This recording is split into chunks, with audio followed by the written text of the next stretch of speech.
Do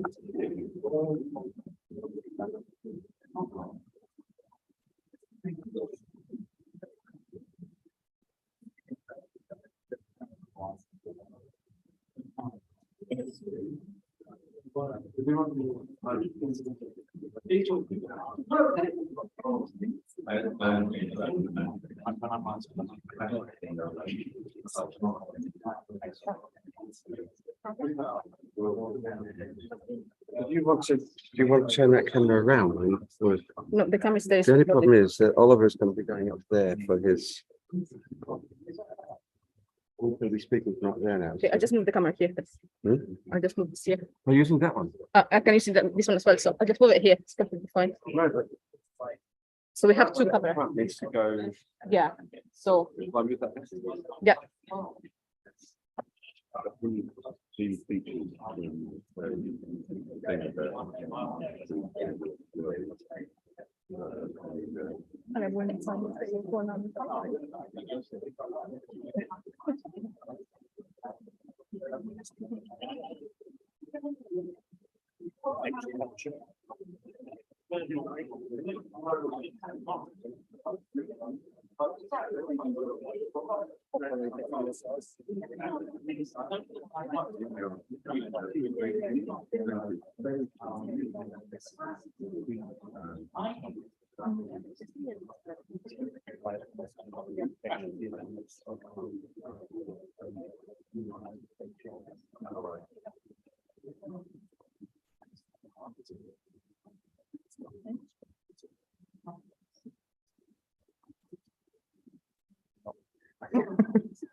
What is this? No.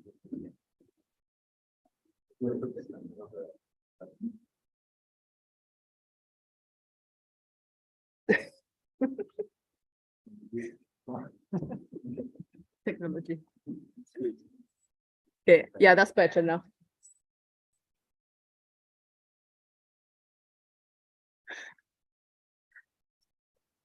No, the other way.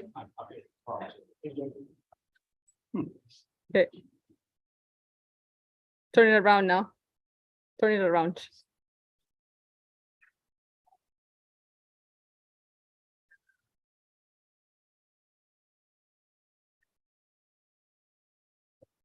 We just turn the whole thing around if that one is not working.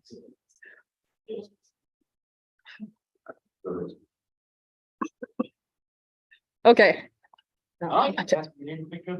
Yes, look, technology, hooray! All right, we're good. Ready to go. And don't touch the camera. Okay, here. Perfect.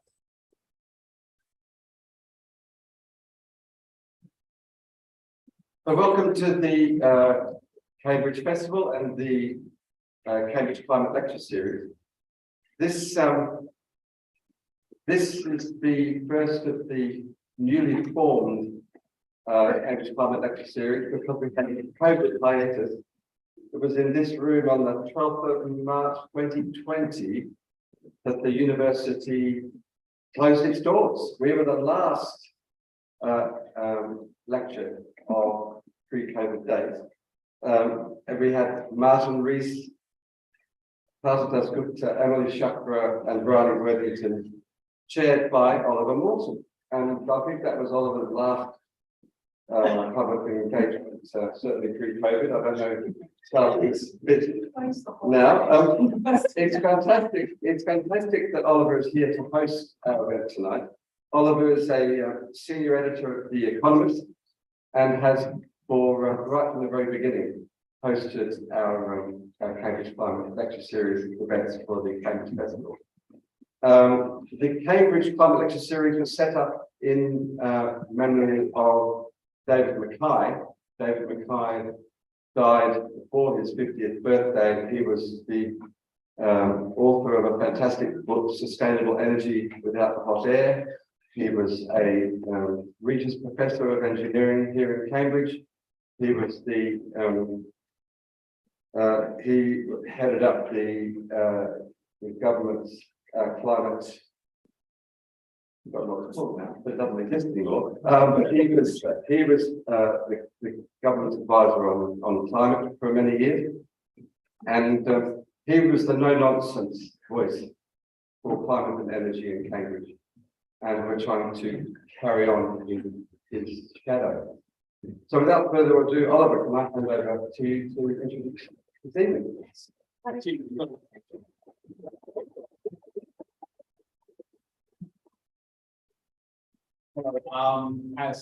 Jim was kind enough to say, I'm Oliver Morton. I'll be moderating or occasionally immoderating tonight.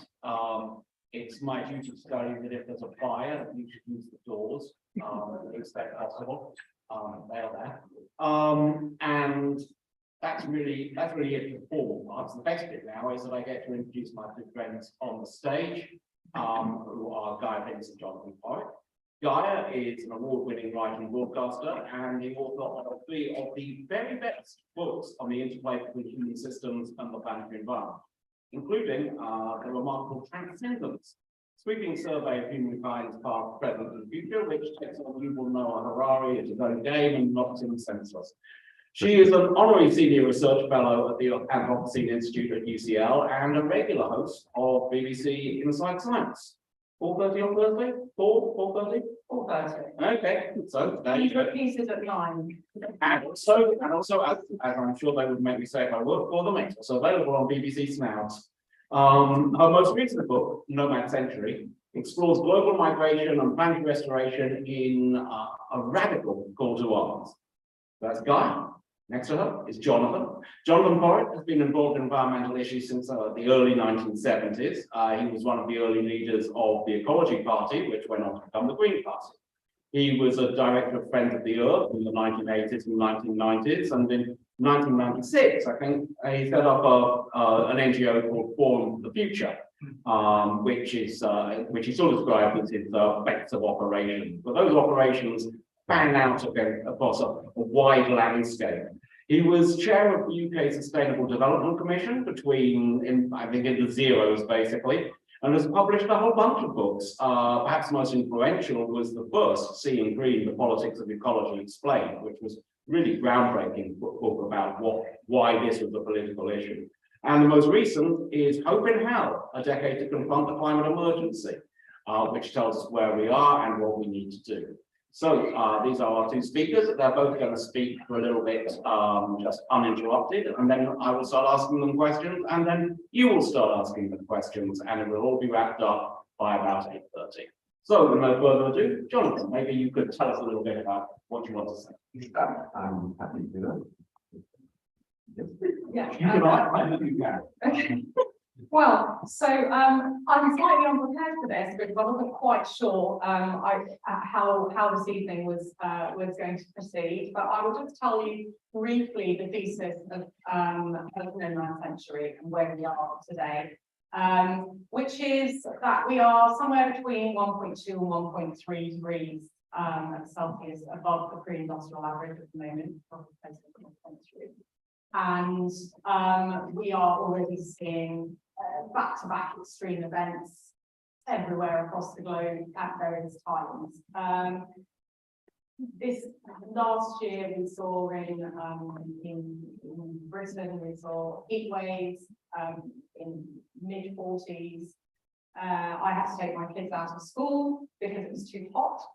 And you know, thousands of people died in Europe because of the heat, because of bushfires or forest fires. Tens of thousands had to be evacuated. The States, you know, the West Coast constantly on fire, East Coast constantly, you know, suffering storms, flood, or there's droughts. There are, yeah. So we're seeing really, really extreme events. So I think it's something like 3 million people were displaced just last year in the US, the world's richest country. But then in places like Pakistan, there was where they suffered. Pakistan and India had months of unbearable heat, and then were hit with flash floods that were so severe that 33 million people were displaced in a matter of weeks. And what we're going to see is an increase in the severity and the frequency of these storms, because we are effectively geoengineering. We're injecting our atmosphere with greenhouse gases, which trap the sun's heat energy, and that energy is driving these much more severe storms and other effects, you know, oceanic and circulation effects and melting glaciers, and this kind of sort of new pattern of sort of sluggishness. So we see these heat domes that sort of sit over a region for a long time, or these breezes that sort of sit. We're having this sort of perturbation where we're not getting a relief from these extreme weather events as we did in the past. So the temperature is going up because we're continuing to put greenhouse gases into the atmosphere. We're going to see 1.5, well, probably this year, but that's an aberration because of the Toba eruption, which injected a lot of water vapor into the atmosphere, which is another greenhouse gas. But more permanently, we're going to see 1.5 degrees above the pre-industrial average exceeded probably within the next 6 to 7 years, and then the temperature will continue to go up and up. And if you look at the climate models for what we expect to see as a consequence of that, is really this sort of tropical band of severe effects that affect human livability. You know, we're a mammal. We need to maintain the body temperature. You know, we're going to see what I call the 4 horsemen of the Anthropocene. So the things that drive people to move, and we're going to see. So currently we have sort of 1% of the world's land surface is classed as unlivable due to just extreme heat alone. And by 2070, we could see 20% of the land surface as unlivable, and that band, which extends down to Australia and up to southern Europe, is home to a third of the world's population. It's the most populated area along the coastlines and river deltas where many of our major cities are located. And currently we have a population of around 8 billion.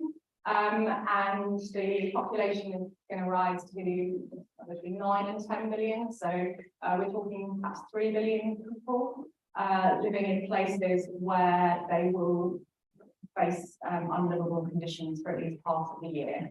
And you know, I've spent most of my career trying to writing about the need to mitigate climate change, to reduce our emissions so that we don't face some sort of future climate change. Well, you know, we know now, we've all experienced climate change, even here. It's very much underway. Governments internationally are now talking about this, they're acknowledging this, they're acknowledging that humans are causing this and that we need to reduce our emissions. We're also now getting conversations about adaptation. But what people are not talking about is the fact that in some places, for large parts of the year, the conditions will be so extreme that people will not be able to adapt, not in these large numbers. People will have to move, and we need to plan for it, we need to manage it. They will need to move from the tropics to places of safety, and they are mainly in the Northern Hemisphere. So I'm sure I've already spent my 10 minutes. Very good. But that's so that's kind of the thesis, that we need to plan it. We need to work out ways of managing it. We do have choices. The future is not written. We can decide. There are options, but at the moment, climate migration is already underway. It is inevitable. The degree is not inevitable. It depends on very many things. We could lower the temperature of the planet artificially. That would be fewer people migrating. We could adapt more and better. We could reduce our emissions much faster than we are. There are options that we have, but people will have to move, and we need to start talking about how that might happen, how we can manage this for their benefit, but also for our benefit. And I'm going to stop talking now. Thank you very much, Jonathan. Thank you, Gaia.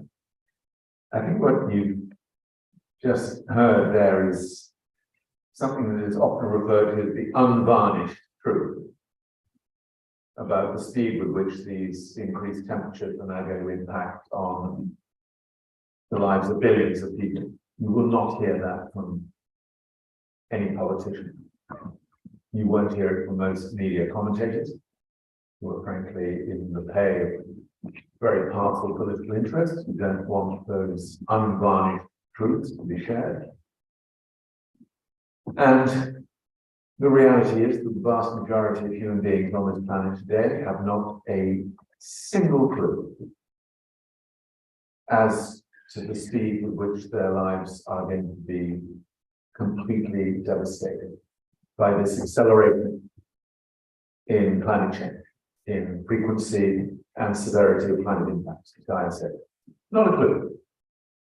You know, it's kind of a really serious situation. And young people know it's a particularly serious situation because, after all, they're the ones whose lives will be most affected by this, because it will just go on getting worse through their lives. So that's the unvarnished truth. And when you confront people with that, you're often accused of being a doom and gloom merchant, a catastrophist, the favorite word that is rolled out quite often. Someone who's very poorly equipped to do good communications. Because there's a kind of prevailing thought out there that if you confront people with the unvarnished truth, their brains will go into meltdown. And they will say, oh my God, okay, it's that bad. I don't think I can cope. The gap between what I can do as an individual and what you're telling me at a geopolitical and scaled macroeconomic scale is so big. I'm out of here. I can't cope with it. And we have now a massive amount of psychological disruption going on in countries all around the world, not just the eco-angst and the anxiety that is felt by very large numbers of people, not just young people, but very large numbers of people. But also this kind of self-imposed form of denial, which is, I don't want to hear this. I don't want to hear this, because it's so bad. I don't know what I'm going to do with that information. And the amazing thing is that has become part of this very successful campaign by a lot of very powerful people in our world to ensure that people don't actually know what the truth of our planetary condition is today. So Gaia's mapped it out. You may recall, by the way, just popped it out there, that we might well hit 1.5 degrees centigrade by possibly the end of this year, beginning of next year. Certainly we'll get a spike, which will probably take us over 1.5. Remember, 2 years ago, conference of parties in Glasgow, what was it all about? Keep 1.5 alive. And there was an assumption that maybe if we did a good enough job, then we could put off the terrible day when we crash through the 1.5 degrees centigrade average temperature increase barrier coming your way in 5-6 years' time. Utterly staggering. So that's all pretty gloomy. In fact, you can't avoid that. And the only thing that we'll be talking about tonight is this. The future is going to be really seriously disrupted and really seriously awful for very large numbers of people. That is already baked in. I agree with that, it's not destiny, but that's baked in as a consequence of the dereliction of our politicians and business leaders for the last 30-50 years. There's no avoiding that. Literally no avoiding it. So the only choice we're looking at now is it going to go on getting worse beyond that? So not only that level of disruption, which is pretty grisly, but a level of disruption that actually gets extremely difficult to imagine. And that's where you have to double down on this story about what we need to do right now. And there's some good news, amazing. We actually have it in our power to decarbonize the electricity generation systems of every single country in the world today by 2030. We won't do it.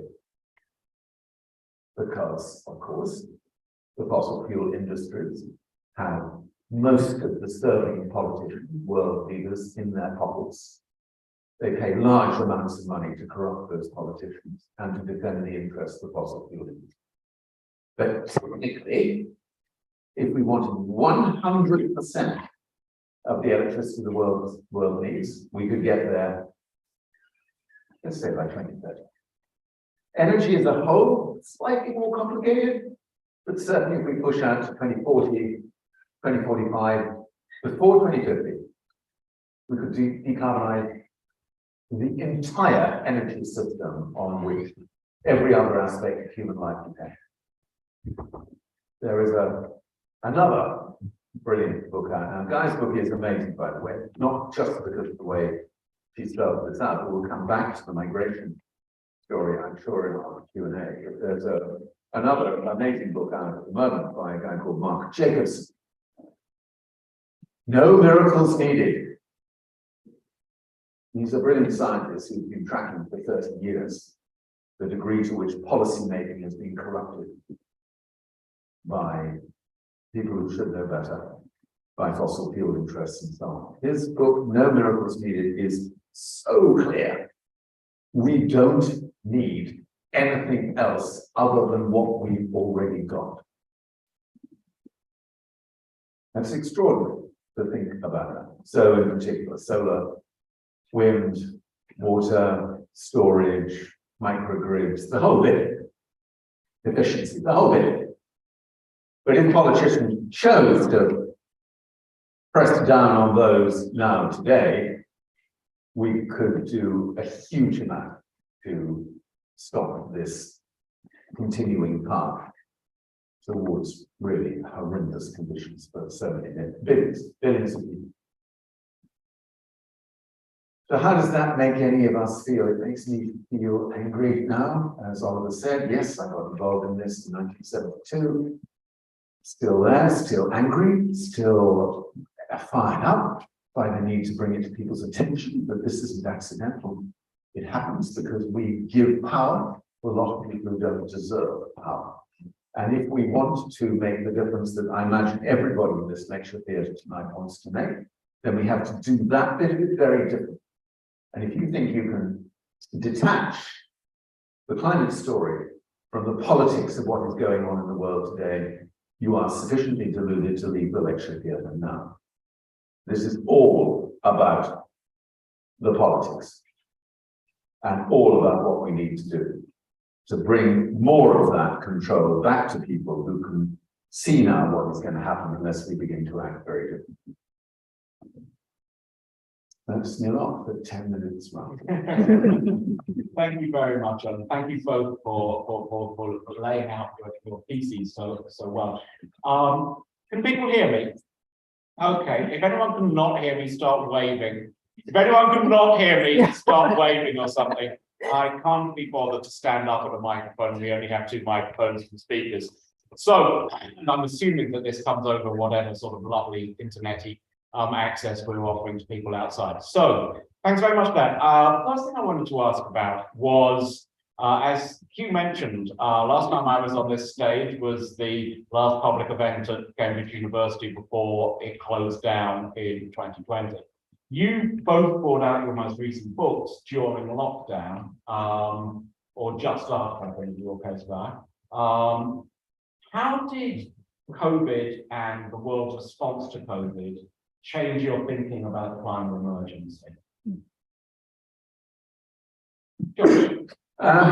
Well, on the one hand, actually, I was encouraged. Governments sort of got the hang of governing again, which most governments have forgotten how to do for a very long time, because basically they thought the market would sort it. Yeah. Don't forget, we're all the victims of 40 years of unfettered neoliberal capitalism. And once you hand over so much power to markets, you suddenly find that markets can't do anything to prevent the world's worst public health disaster for a very long time. since the Spanish flu, in fact, more than 100 years ago, as a government, put a finger out. And you do everything. You mobilize the entire power of the state to ensure that you get on top of it as fast as you can. You mobilize the power of technology, because don't forget what happened to bring the vaccine forward. In that period of time is one of the most extraordinary scientific stories in our modern age. And you burn the rules that have dominated your political life up until that point. So governments printed money. Billions and billions and billions of dollars. Because without that, they wouldn't have been able to keep their economies standing. Remember Furlough? Oh, well, that's what governments did. That's what the state can do. So I'm very encouraged by that bit of it. I'm slightly nervous about the extent to which many of those lessons have already been parked. And I'll just say one other thing very quickly. One of the most depressing consequences of COVID-19 was the degree to which it pretty much put a halt to climate activism as we've seen it at the end of 2019. And it's maybe difficult to remember what that felt like at the end of 2019. It was pretty bloody amazing, frankly, not just because of XR, but because of young people's climate activism of one kind or another, strikes and Fridays and so on. And we've seen this have more impact on our politicians in this and many other countries than pretty much any other form of climate activism. And come 2020, bang, COVID. For young people, COVID has been more depressing than most of you will be able to imagine. It crushed the climate, the young people's climate activism. You can't do that stuff online. And it hasn't come back again yet. It will, as sure as you like, it will, because young people are likely to get even more angry in the future than they were in 2019. Just quickly following up on that, in your book, you talk about the conditions under which COVID could lead us to do better on the climate emergency. And you say that this will happen as long as we use this unprecedented shock to rethink our basic values and the ultimate purpose of human beings. Do you think that's happened? It's wonderful to be reminded how pretentious one can be in the writing of the book. Yeah, well, okay, it's probably true. Now, has it happened then? Not even remotely. Do you see any hope for that? With this bunch of governments around the world, not a hope in that. Okay, Gaia. How is your lockdown? Yeah, well, yeah, so I mean, I agree with what Jonathan said. It was, you know, it was great to see government doing what government should be doing, which is, you know, governing for the people and sort of taking care of the people. And I mean, you know, I say that heavily caveated, obviously, because it was, you know, history, recent history. But also there was so much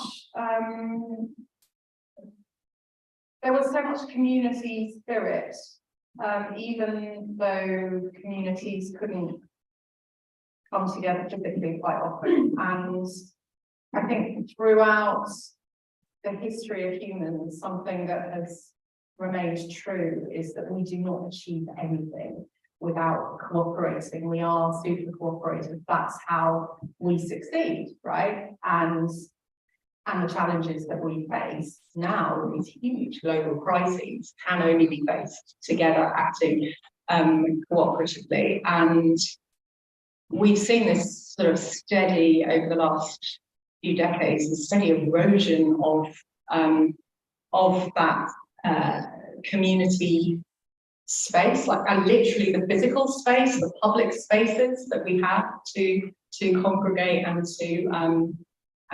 to bring whatever it is, activism, but also sort of, you know, just constructive solution solving. And we saw a lot of that coming together during the pandemic. You know, people were helping families with poorer children were getting food supplies donated. People came together to do rotas to make sure that elderly people had food and medications brought to them. And so all sorts of, really beautiful actions by society and by people.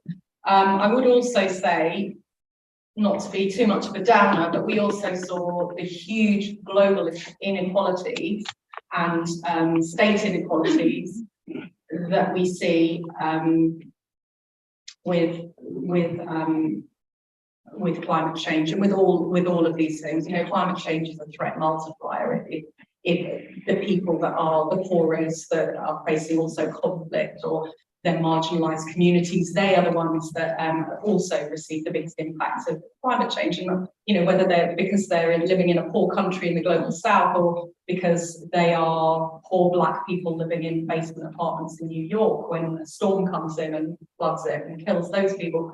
So we see that global inequality, but we also see the fact that we only solved the problem. I mean, the pandemic's still ongoing, but we only solved the problem of vaccination, of food supplies and everything through global cooperation. The teams that put that shot in your arm that meant that you didn't die from this virus, and it was done in such a remarkably short period of time, mere months. I did not predict that. I really thought it would take years for a vaccine to be tested and trialed and get to the stage where we were actually receiving it in our arms. That was done on the basis of global sharing of data, of samples of people's viral samples. It was done through collaborations of scientists working in different nations, from South Africa to the States, of immigrants, of course, working in all these different places to share data, to come together, to work, day and night, not for themselves, not for status, not for money, but for humanity. And that's incredible. And that's the kind of, that was a short-term, acute crisis that we faced, and it was very visible. People were literally dying on television screens, morgues were filling. It was really, really visible. What we face now is a chronic crisis. It's a slow unfolding. It's not so visible, but we need that level of stepping up, to do that, and we proved we can do it. That was really lovely. Thank you. There's another aspect of the pandemic that I'd like to come back to. Your book is largely, not entirely, as the title suggests, and the Nomad Century title suggests, about movement. Do you think the way that people, certainly affluent people, changed their view of where they need to be during the pandemic mattered? There's a lovely line from someone in Vermont in your book. So about how you don't need to be coming to a job to migrate, you can bring a job with you. Do you think that's important? Yeah, so one of the good timing aspects, I guess, of this pandemic is it's occurred during a time when we have internet access, where we can work from anywhere. And there are different types of nomads. There are the young digital nomads who they're working from a beach cafe in Thailand. They can work anywhere. But that is to a certain extent true of many of us now. We can work, from home, although not when you've got 2 kids that are out of school, because the schools are on strike. But theoretically, so yes, we can do that, and that is something.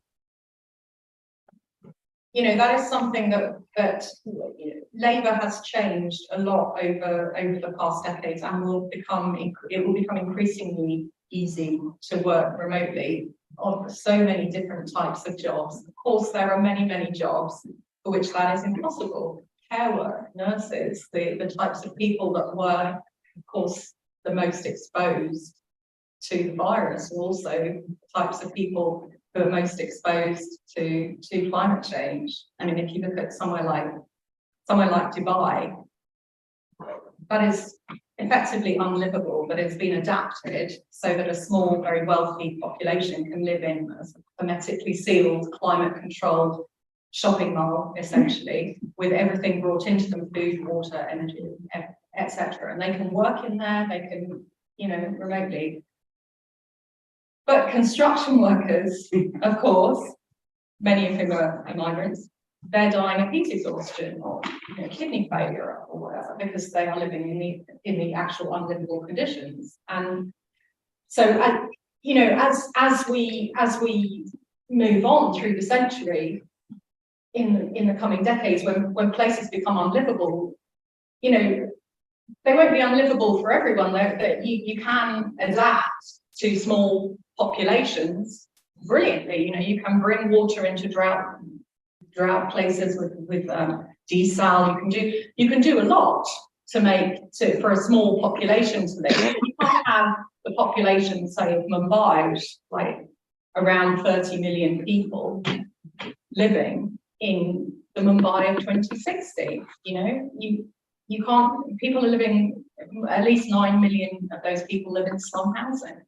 Little boxes, little concrete boxes with corrugated iron roofs, where the temperature is already, nearly 10 degrees hotter than the city proper. You can't aircon all of these little units, and so those people will have to move. But a population will be able to digitally continue to work there. So work, everything can adapt to this, but not for large populations. Jonathan, you look like you wanted to say something. Or maybe you were just looking captivated. No, I think what I was just reflecting on is, of course, that you mentioned construction workers. You then have to think about agricultural workers, who in many parts of the world will not be able to work outside for more than 2 or 3 hours a day because of excess heat. And that will have a huge effect on global agricultural patterns. And it's really important, in my opinion, not to get seduced by the idea that technology will allow the majority of human beings to live flexibly, digitally connected in all sorts of ways which would never have happened before. That, as you said, Mumbai is just one of many, many cities which will not have opportunities to use technology like that to free themselves from completely unbearable climatic conditions.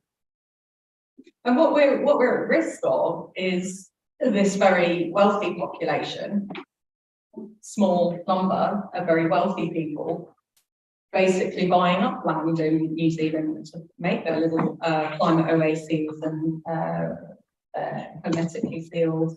Less so now, I want to point out, because New Zealand's just... Well, New Zealand's clamped down on that. Tasmania hasn't yet, and wherever we go, it's there's no retreat big enough for that. I've just come back from New Zealand. As it happens, I'm half New Zealander, so I can justify my air miles on the basis of extensive family connections out there. I've just come back from New Zealand and was in Auckland, as it happens, for the 2 typhoons they've just experienced recently in January and February. And I'm not joking about this. These were both described as 1 in 100-year events. And they had 2 of them in 3 weeks. Well, Tom, that's great. It means nothing else is going to happen until 2300. You're all right. Because I saw the pictures. It was pretty staggering. Horrific. It was pretty staggering. Rivers running through the city. Remarkable. I want to come back to the question of nations and borders. Very telling quotation from the Prime Minister of Austria a couple of years ago, Sebastian Kurz, just after the Green Party and the Centre-Right People's Party formed a coalition. He said, "It is possible to protect the climate and the borders." And there's a growing literature warning, or sometimes celebrating, the idea that because nationalism has proved historically a very good way of motivating people's feelings about the future, it may become an increasingly large part of climate thinking as well. And in the essay that quotation comes from, the brilliant gadfly Neil Skillman refers to avocado politics. You're probably, many of you aware that there's a nasty little term used by some on the right to describe Greens as watermelon politics, because it's green on the outside but red on the inside. Nils warns us about avocado politics, which are green on the outside but brown, as in brown shirts, on the inside. Does that, you are, I think, Gaia and I have known each other for a long time, you are a really staunch internationalist. How do you deal with the growing rise of nationalism as applies to both climate politics and migration policy? Yeah, there is actually quite a worrying part of,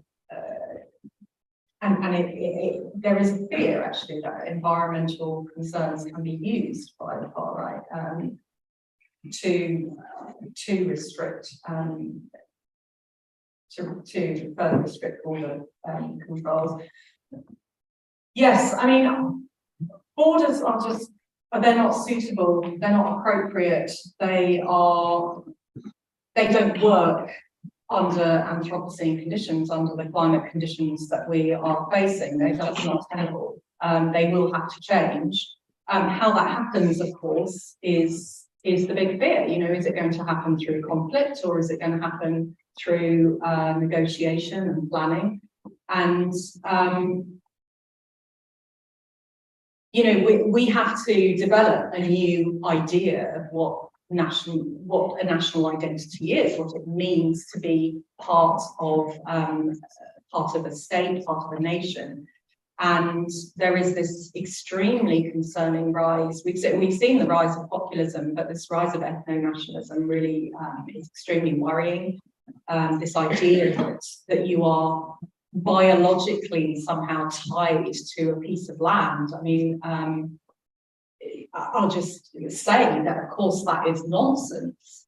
We are all mongrels and we are all migrants from pretty recently. We're all interrelated. We moved around a lot, and our ancestors shagged freely, and across tribal barriers, across religious barriers, whatever. They, you know, the genes don't lie. But yes, it is extremely concerning, and what we're talking about over the coming decades, if you factor in the fact that we have a demographic crisis as well, we're not having enough babies to support an aging population in many nations, not just in Europe and the far north, but China, Japan, nappies outsell, adult nappies outsell infant nappies. You know, the only way that we are going to make our economies work with this mismatch in the sort of social contract that the taxes of young people pay for the care of elder people is through immigration. And this is something that even the most populist government is well aware of. So even while they're saying, you know, turn back the boats, build a wall, send them to Rwanda, whatever the hell the latest nonsense is, on the other hand, they're sort of, you know, come in, we need you, chartering flights to Romania for farm labourers. You know, we have labour shortages everywhere, from hospitality to dentists, teachers, to truck drivers, you name it. We don't have enough people, and economies stagnate on that. But what we are talking about over the coming decades, when we look at that demographic crisis in particularly in the far north, in the safer regions, everywhere will be affected by climate change, but some places will have lesser impacts that we can adapt to more easily. The populations, particularly in parts of Africa, are still growing.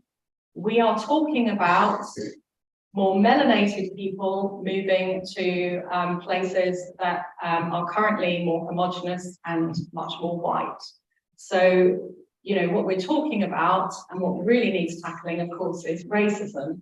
And we absolutely need to tackle that, because this issue is not going to go away. And, you know, when I look to the future, you know, do I want to see my kids conscripted into armies to fight fleeing Bangladeshis or people from Niger?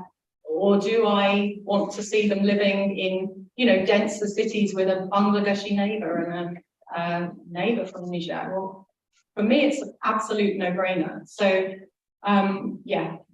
Jonathan, I think what Gaia says is fascinating, challenging to many people, but it must be quite challenging to a lot of long-term supporters of green politics. I mean, when Gaia says people are not biologically attached to the land, there'll be a lot of organic farmers who say, yes, we really are.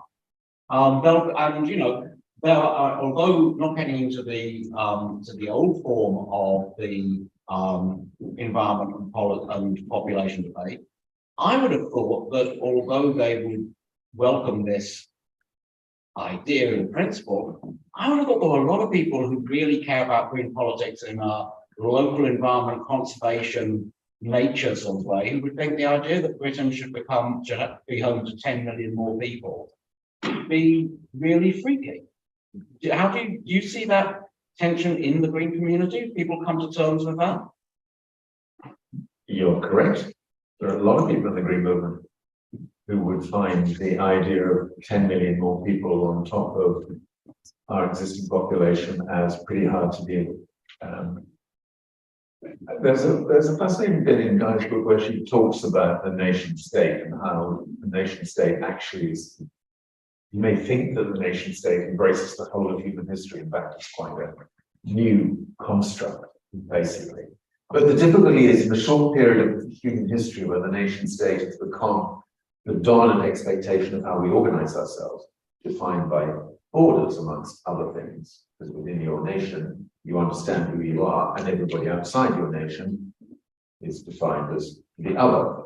Mm-hmm. In that short period of time where the nation state has become so dominant, pretty much everybody from every corner of the political spectrum has bought into the idea that nationhood is part of how we define ourselves now, and certainly part of how we will define ourselves in the future. I see practically no recognition that however grave the crisis that is coming down at us at a very fast rate, that this will mean we have to dispense with the idea of borders and nationhood, and we must think completely differently about how we distribute 10 billion people.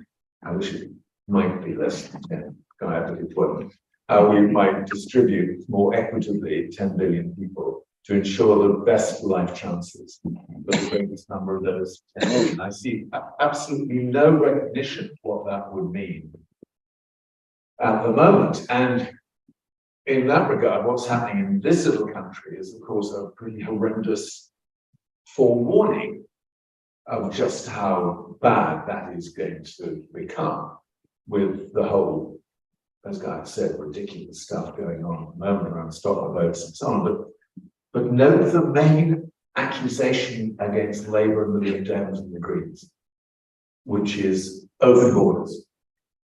If you peel away the rhetoric of what the Tory party is trying to do to belittle the opposition parties, it's you're all in favour of open borders. It's a lie, by the way. Not one of those parties is in favour of open borders. It's not the Green Party, not the Lib Dems, it's certainly not the Labour Party, not one of them.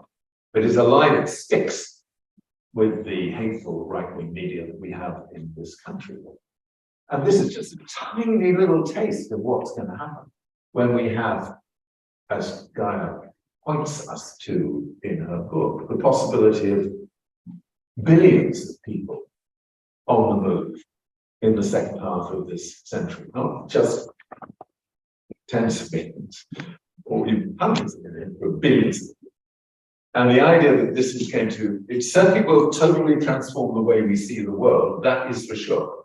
But the idea that it could help us to see the world very differently through a really deeply humane, compassionate, equitable, non-racist set of perspectives is quite hard to get my head around.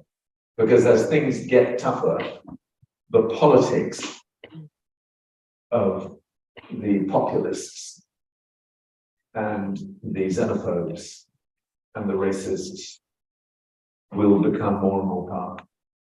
So for me, it's so important this challenge is opened up because it will define exactly what happens to humankind in the second half of the century, not just the climate impacts, but what happens when we see migration patterns of this kind of scale. But honestly, people just, it is really difficult to understand what that scale is going to look like. I mean, really difficult. So it will, one way or another, redefine what we are as a species. But I fear. I mean, in places where there are a lot more migrants, people are a lot less racist, generally, a lot less xenophobic.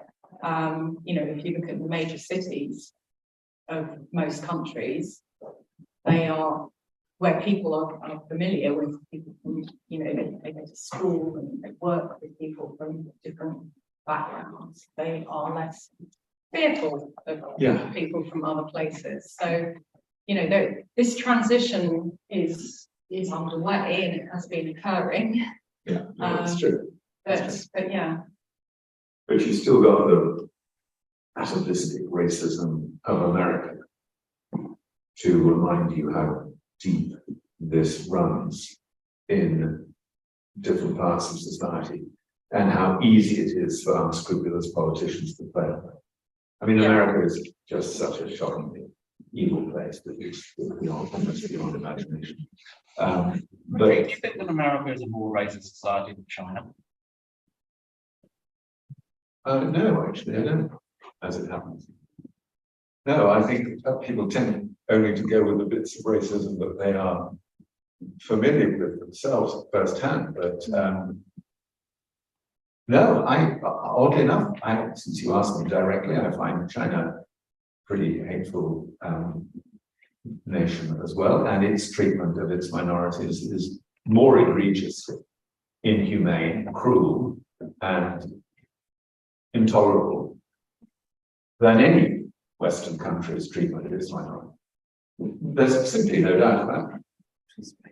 That was, well, it's like tangent idea. No, I quite agree. But I want to your countries by racism. but whenever brand comes by anything that's good, the leading Scandinavians will end up at the top. But I want to put that. You were talking about unvarnished truth before, Jonathan, and is there not unvarnished? And you also talking about the fact that people had to understand that this was entirely political.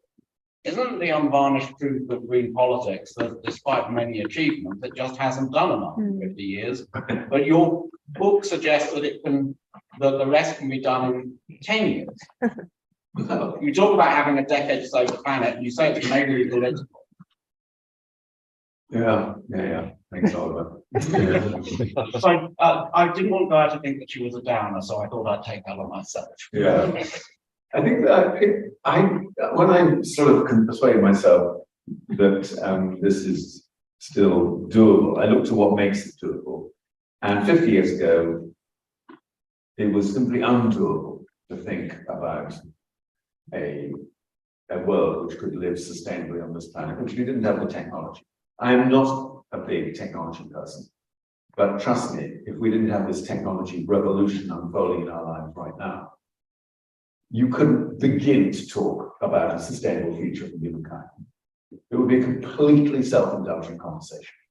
So the fact now that we could use renewables and storage and all the rest of it to power the whole of human society is a revolution that I could not have dreamt of back in the 1970s. Nobody could have. In fact, most people couldn't even think of it 5 years ago. I don't want to in any way impugn the reputation of the wonderful David Mackay, but I do want to remind you all that even experts as great as he are sometimes totally blindsided by their inability to see what happens when technology really moves.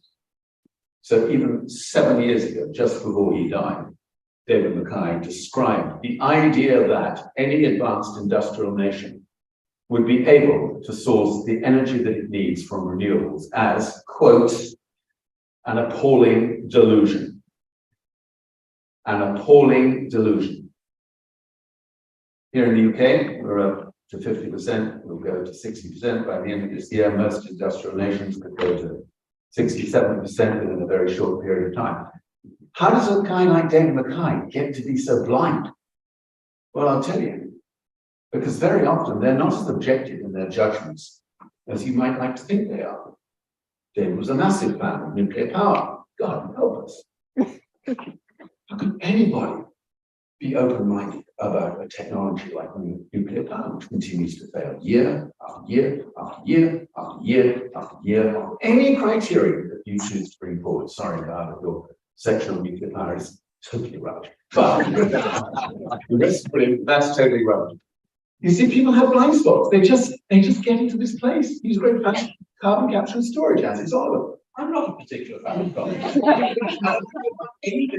Well, you're quite sympathetic to the idea. No, I'm not. I think it's been an extraordinary, I really don't think that's true. I think we're struggling to find. I take back, I thought you were quite open to geoengineering, a suite of geoengineering. Yes, absolutely. That's not carbon capture and storage has been a way for the fossil fuel industry to do. Excellent, and we're precisely on the same page on that one. Okay, so people, and I'm glad to have my blind spots. Everybody's got blind spots, for God's sake. But sometimes these blind spots keep decision makers blind to what would make for a better future for the whole of humankind.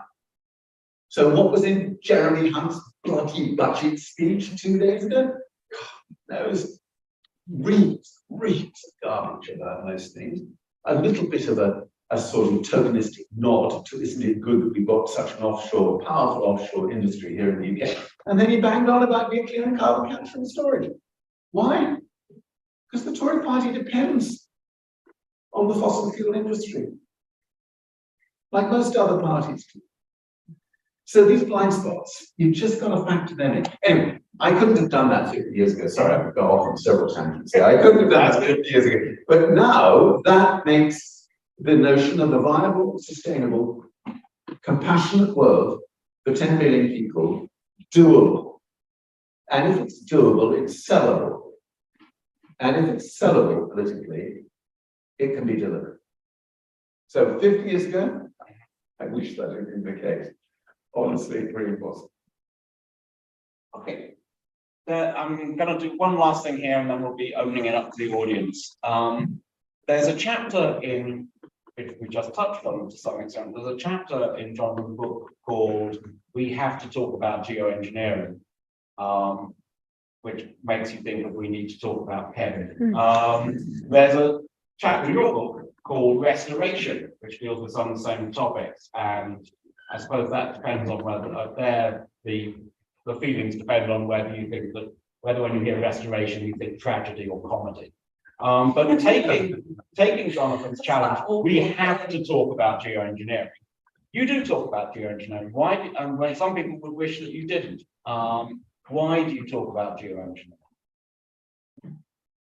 Well, so Jonathan said at the beginning that you know, about the unvarnished truth, and I think one of the big problems that we face at the moment is that our leaders are not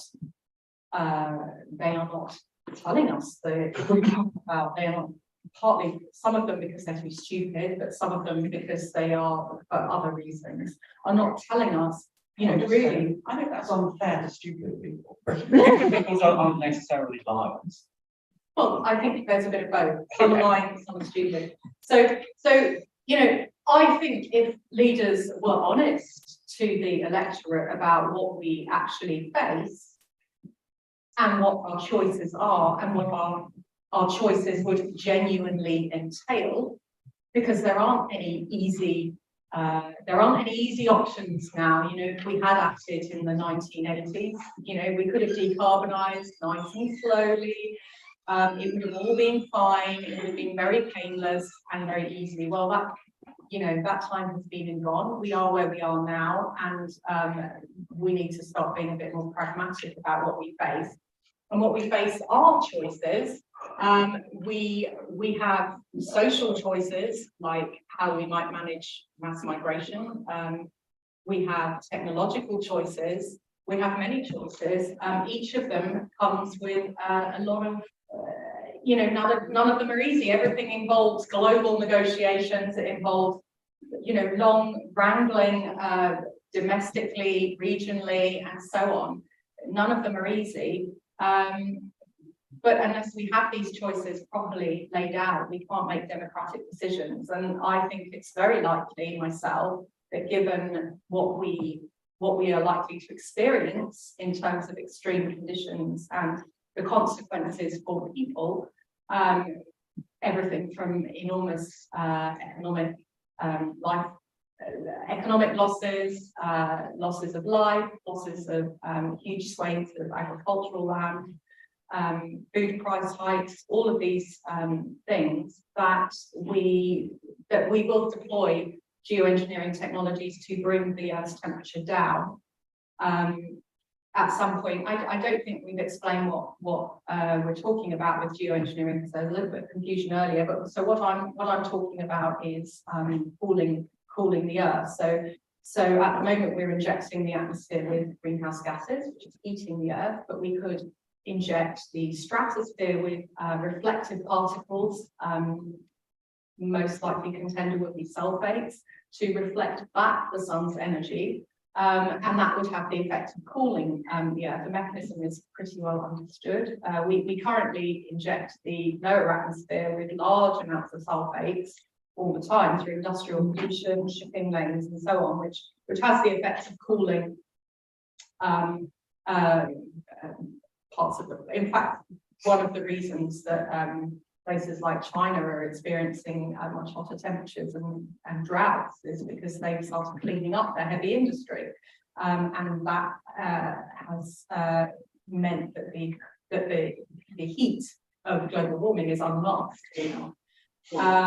But that's terrible to health. The sulfates are really bad for health. It's filthy, it's disgusting, and it's great that we are cleaning up heavy industry. So injecting small amounts in the stratosphere and very high in the atmosphere, the amounts of sulfates would be smaller, and it wouldn't be hazardous to health. But of course, you know, it would require. If we talk about this now, if we decide democratically whether or not to do this, how we might do it, which states might do it, what compensation might be offered to populations, to entire states that suffered negative consequences, you know, for what period of time, under what circumstances, who would get to do it, who would decide, how would it be decided, all these, if that was all discussed and we made a decision to do it under certain circumstances, or we made the decision, no, we don't want to do that, we do not want to deploy this, well, what then? You know, what's the solution then to this extremely dangerous climatic situation? Are we going to have billions of people move? Or, you know, what are we going to do? Are we going to, you know, massively reducing emissions? At the moment, as Jonathan said, I would not have believed even 5 years ago that this scale of deployment of renewables would be what it is. It's incredible that it's cheaper now to build an entirely new solar or wind power station than it is to supply an existing power station with coal. I mean, that I would not have believed that. This is phenomenal. We are, you know, this transition is underway. We have passed a tipping point. We are not going back to, you know, we are fossil fuels are life limited now. Everybody knows it. The industry knows it. They are doing their best to eke as much profit as they can out of it and prolong it, but you know, the writing is on the wall. And yet, despite this extremely, you know, this exponential curve of deployment, we are still, you know, somewhere between 2 and 5 times too slow with our deployment of that. So, you know, there are large parts of the world where they don't have access to energy. They need energy. Of course they do. It's a human right. We can't just stop that. You know, are we going to do that? What are the choices? At the moment, I think there isn't enough honesty. We're not being honest about what the situation we face is and what the choices are, so we can make a democratic decision. And I would much rather that we discuss this and we came together to decide what we want to do, rather than under, you know, emergency laws passed, like we had emergency laws passed to lock down in various countries because of the acute emergency of a pandemic. That's a short-term situation. Climate change is not short-term, you know. I would much rather we did that than it was just deployed, you know, laterally, as I think will happen otherwise. Jonathan, when you talk about us having to talk about geoengineering, you talk quite positively about the sort of geoengineering that involves taking carbon dioxide out of the atmosphere. Yeah. You're very, I don't know, skeptical, you're clearly against the sort of stratospheric stuff that Gaia's talking about. Are you haven't talked about blind spots, do you think this might be one of yours, or are you completely sure that it's not? Or maybe blind spots don't work that way, maybe. That's perfectly possible.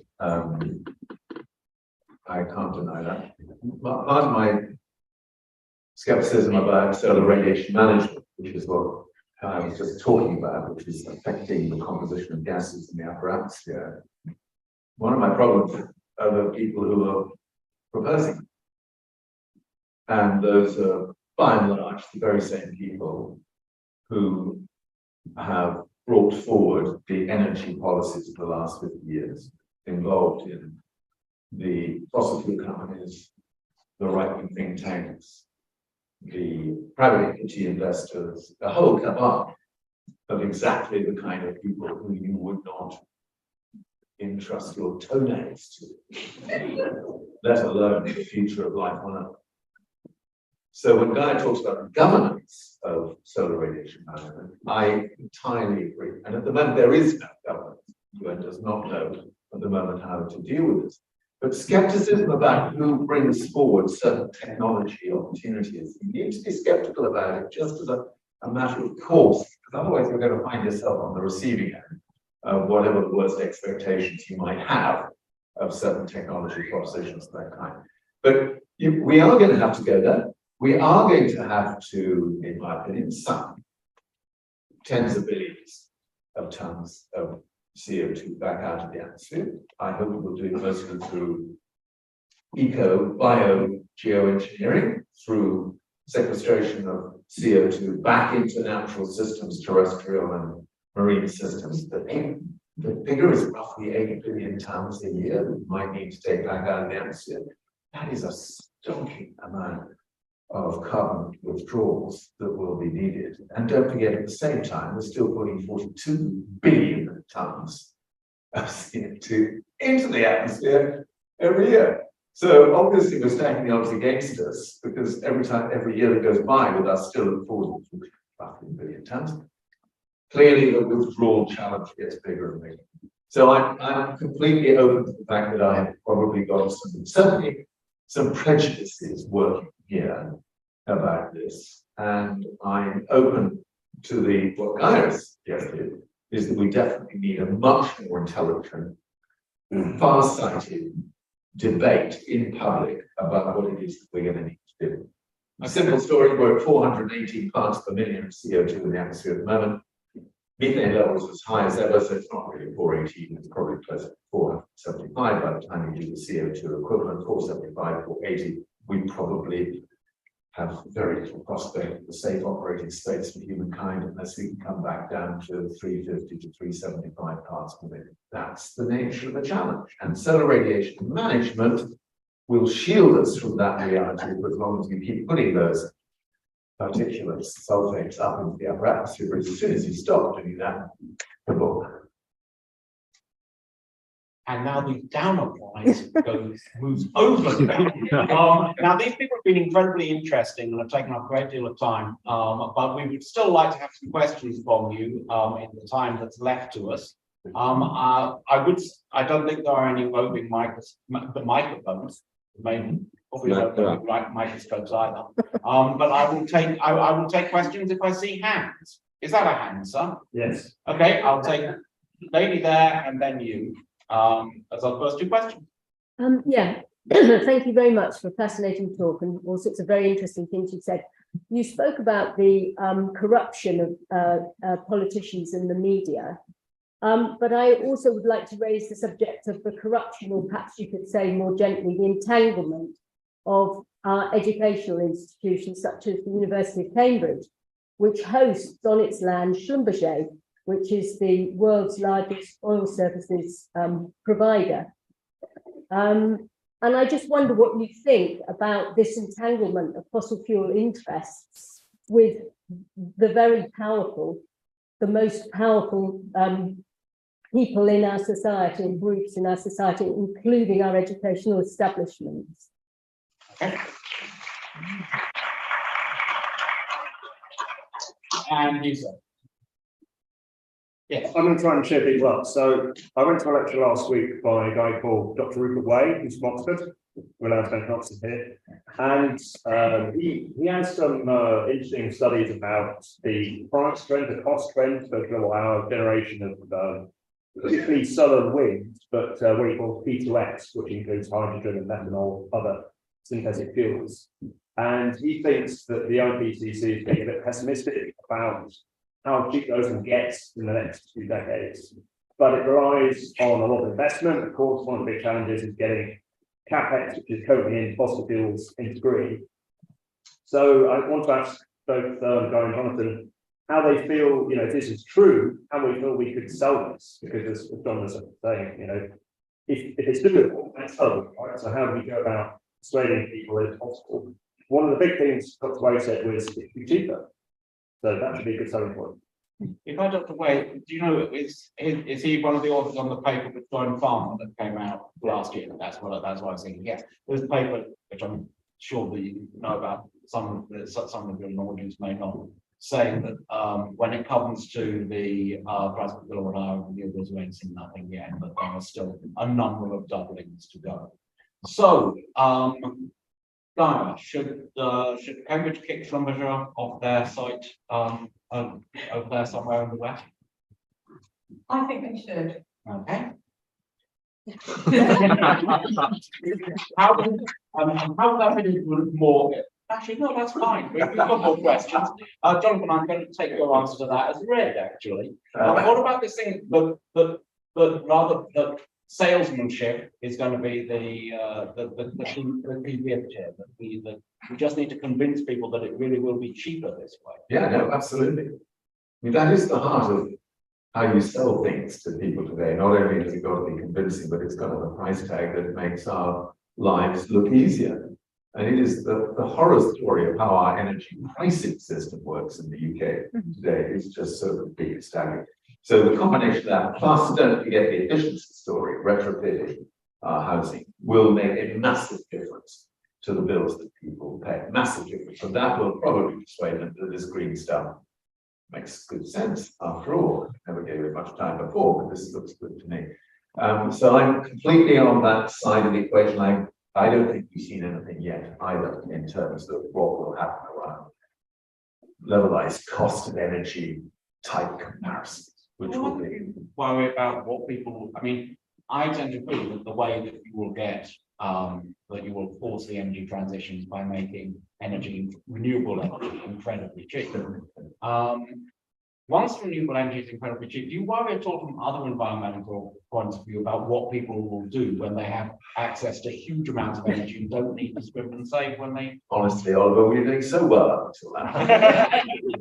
Then you have to introduce the bloody Achievements paradox, which is those savings that people make. What do they do with them? They go on and say, "Oh, hey, this is fantastic. I've got £500 in my pocket that I didn't have last year. I think that holiday in Mallorca looks really spankingly good. Let's jump on it. Yeah. I was actually thinking more. So Yeah, no, sorry. No. Well, I was gonna say, yes, renewable energy, because it's basically you pay for the infrastructure, you don't need to refuel it, right? So when you build new power stations, obviously you keep providing the fuel for them. And there are other advantages to renewable as well, with you know, community distribution and kind of, you know, so that then you get as ownership, which changes the cost parameters as well. So it has the potential, once that infrastructure has been built, to make it incredibly cheap and abundant. And then you start to see other positives that can come out of that. So, for example, it becomes much cheaper. A lot of more sustainable processes are very energy intensive, like, for example, properly recycling plastics. You know, you could turn plastics, any type of plastic, doesn't matter if it's brown or, you know, white or whatever, back into the constituent parts, into oil, and keep reusing them. You know, every time you lose a little bit, but you could do that through pyrolysis, but it's extremely energy intensive, so people don't do it. And that's true for a lot of processes. So you start seeing other benefits, and a lot of environmental destruction is because people don't have access to clean energy as well. You know, whether we're talking about fossil fuels or whether we're talking about which are environmentally destructive beyond, of course, their carbon emissions. You know, pollution of rainforests, rivers, wetlands, oceans, etc. So you lose that environmental destruction as well. And in terms of, yes, you use more, people will use more energy because energy is free, so you won't turn your light off when you leave the room. Ha Dad. But then you can build more, you can build more, you can build more. So yeah, you know, resources are not unlimited, but there is that kind of market. Actually, I made a program about this that would be worth listening to. I'm not kind of plugging it. I just think it genuinely would be worth listening to, where I talk about, you know, what would, with some really clever people, about what would happen if we did get cheap and abundant energy.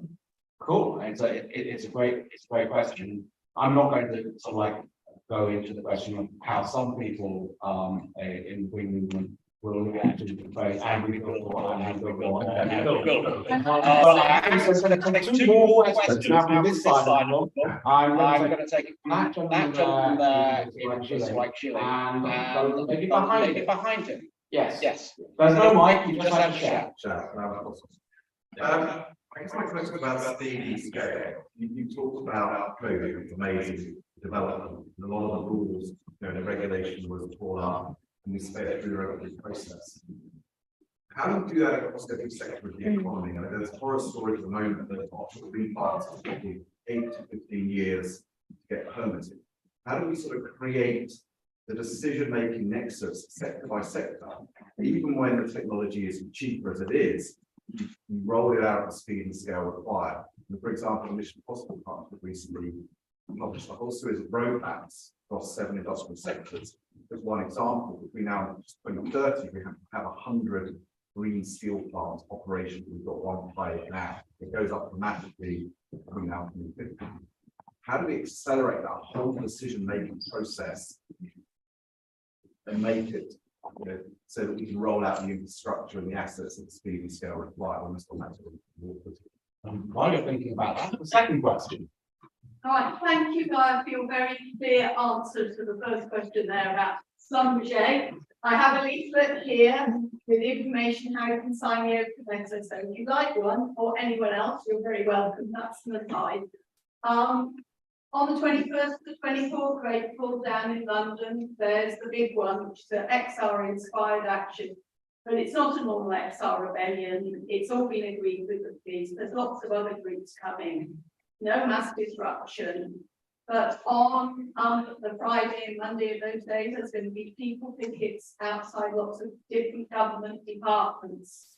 I am very torn about which department to go and pick outside. Whether I go to the levelling up and housing communities one because of the Whitehaven coal mine, whether I go to the transport department because they've just cut active travel budget by huge amounts of money, whether to, I can go on and on. So which department, if you were going down to London, would you be part of the people living outside? Which would be your choice? It's been agreed like this. It's not going to, we've got permission to be there, so you won't get arrested. Fabulous question. We'll answer the one about how you do for things like how you make things happen at scale first. Well, we need a step change in how we're talking about this and how we're thinking about this. And I think that's one of the biggest problems is people think that that the climate and the weather and the change is going to be incremental. It is not. And that therefore policy changes and our behavioural changes society. So, you know, globally need to be incremental. They don't. We are talking about step changes and we need to reimagine what that takes. We need to have a vision of what we want and then take steps to get there. And I think that's been totally lacking. And in terms of the rollout of things like renewables, yes, the cost will come down because the market is leading that, but it needs absolute dedicated focus and investment from government to incentivize this and push it, because one of the things that will happen, of course, is as renewables get rolled out much more, the profit margins of these companies will become much less, right? Because you're only producing a little bit more output. So basically, that's where the state needs to step in, right? This needs to be a targeted approach by government to absolutely prioritise this rollout. It needs a huge effort, and the type of effort that we haven't seen. You know, we just haven't seen that. We need that in everything, though. Everything has to change. We need to adapt everything to these new conditions. Our food system, our transport system, our infrastructure, you know, how and where we live, the types of materials we use to build houses, you know, our buildings and our cities, we can't just incrementally change them. We need to actually have thought and a vision and design them for the conditions that we face. You know, we've gone from, we talk nothing else than about the weather in this country, which is absolutely remarkable because the weather is the most boring in the world. It's literally just drizzle most of the time. But that is changing. We now have extreme heat, extreme drought, and flash floods, which erode, you know, we are getting a different climate. We are already moving into it, and that means changes to pavement surfaces, to roofing, to the types of plants we can't plant on our verges, you know, everything. And the scale of ambition and the scale of policy making does not marry this at all, and we need complete change to how planning is done, and of course to wind farms and solar and everything. I mean, it really is quite shocking to me the way we are managing energy, but actually all policy. We have the lowest caliber of leadership at the moment. It's really terrible. So to the other question, I will just say that you know, I don't know, start outside 10 Downing Street. I mean, really, you know, every single department needs a complete rehaul. Jonathan, what Gaia was saying sounds to me like something we would largely agree with, but I would want it sounds very top down. And green politics have historically been quite decentralized. How do you do this sort of how do you do this thing without basically giving power to the people at the centre, who, as you pointed out, are remarkably corrupt? Difficult, yeah, it's difficult. Treasury, by the way, all routes go back to the Treasury. So if you've got a couple of hours to spare and a bit of super glue, that's the thing you should be doing. It's almost theory of change, but what's going to make people change fast enough? And it comes back to the Schomburger question. The reality is that, and the Green Movement is very reluctant to talk about this, Oliver, because it's quite uncomfortable. The reality is that we absolutely know everything we need to know to be doing things at a very different scale and in a very different way. We absolutely know. We do in this country, unfortunately, suffer from some particularly poisonous right-wing media, I have to say. We do conceal the truth of what is happening systematically, almost more than any other country other than the USA, where fake news, Fox News has obviously now been exposed for what it's been for since its entire history. But the media story is a really big part of this. So if you want to know my theory of change, I'm personally going to be driven by this story about the revolution in technology, which will just allow a lot of people to say, like that, take the box, let's get on and make that happen. Secondly, my slightly less comfortable theory of change is we need some stonkingly awful disasters as soon as we can get them. And this is a really weird place for quite a positive person to find himself. I am a quite positive person, you may not have picked that up and seen, but I've been doing this for a long time. But as quite a positive person, I do find myself dreaming a lot about the total destruction of Florida. I'm just thinking that as an example. Some of you will have memories that go back to the year 2000 in Florida. Can I ask if Trump's in residence? Oh, yeah, be helpful. I usually, if I'm feeling benign, I don't want there to be too much loss of life, but then I realize actually that's so wrong, because the deeply awful thing, now I'll be serious for a moment, is the more people who die in climate-induced disasters in rich world countries over the course of the next 5 years, the fewer people will die in the rest of the world over the next few decades. So my theory of change does not open up rich scope for the basic intelligence and compassionate humanitarian instincts of humankind. It basically says we can do this, and shit, we better do it, because otherwise we're going to end up with a completely busted world. The reason why I want to take up Florida is not just because Al Gore didn't get elected, but if Florida goes under, and it's perfectly possible to envisage that from a climate point of view, the global insurance industry collapses. And if you want a shock that ripples through the entire global economy, the collapse of the reinsurance industry, which insures the insurance companies, is probably the single quickest way to get that. And the losses, if the whole of Miami was destroyed and you had $500 billion worth of damage to Florida as a whole, the reinsurance industry would collapse. And that would probably sort it out. You all feeling happy? Well, I'm going to say, we don't have time on another round of questions. I was going to ask you, I'm going to give you a little moment to regroup there, Jonathan. Jonathan's book is called Hope in Hell. I thought it'd be nice just in the last couple of minutes, this is in fact just 2 minutes, for just the thing that gives you hope in hell. But where do you get your hope from on this particular subject? Probably the speed of the energy transition. We have passed the tipping point there. We've passed the tipping point also probably towards electric vehicles, just generally electrification. And actually, if you think about what defines our species, you know, we're the ape that made fire, and all of our energy has come from fire, from burning stuff.